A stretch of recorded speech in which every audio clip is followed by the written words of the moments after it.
Survival of the fittest എന്ന Darwin പരിണാമ സിദ്ധാന്തവാക്യം ഒരു പ്രാർത്ഥന പോലെ കൊണ്ടു നടക്കുന്ന എഴുത്തുകാരനാണ് P.F. മാത്യൂസ്. അദ്ദേഹത്തിന്റെ ഏറ്റവും പുതിയ ചെറുകഥാ സമാഹാരമാണ് മൂങ്ങ. ഇതിൽ തുരങ്കം എന്നൊരു കഥയുണ്ട്. അതിൽ കത്തോലിക്കരായ കഥാപാത്രങ്ങൾ ഒന്നുമില്ല. തുരത്തോ തീരപ്രദേശമോ അല്ല ഈ കഥയുടെ ഭൂമിക. എന്നിരുന്നാലും ഒരു മാത്യൂസ് കഥയായി നിലനിൽക്കുന്നതിന് അതിനൊരു പ്രയാസവുമില്ല എന്നത് ഈ കഥകൾ P.F. മാത്യൂസിന്റെ പരിണാമത്തിന്റെ ഉൽപ്പന്നങ്ങളായതുകൊണ്ടാണ്.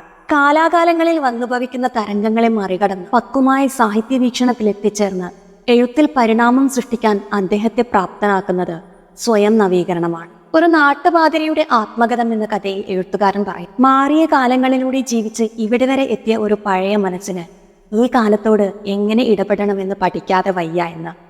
അത് എഴുത്തുകാരനിലേക്ക് ചേർത്ത് വായിക്കുമ്പോൾ ഈ മാറിയ കാലത്ത് തന്റെ കഥ പറയൽ രീതി എങ്ങനെ മാറ്റിയെടുക്കണമെന്ന് അദ്ദേഹം പഠിച്ചിട്ടുണ്ട് എന്നതിന്റെ ഉത്തരമാണ് മൂങ്ങയടക്കമുള്ള ഈ 16 കഥകൾ. മൂങ്ങ എന്ന കഥയിലെ നിർമ്മലയും നാരായണനും മറ്റു കഥകളിലും ആവർത്തന കഥാപാത്രങ്ങളാകുന്നുണ്ടെങ്കിലും ഒട്ടും വിരസതയുണ്ടാക്കാതെ കഥ മുന്നോട്ട് കൊണ്ടുപോകാൻ എഴുത്തുകാരന് കഴിഞ്ഞിട്ടുണ്ട്.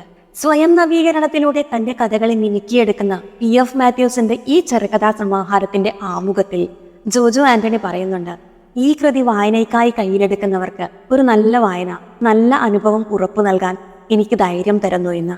അല്ലെങ്കിൽ തന്നെ സാഹിത്യം ലക്ഷ്യമിടുന്നത് അതിനപ്പുറം മറ്റെന്താണ്?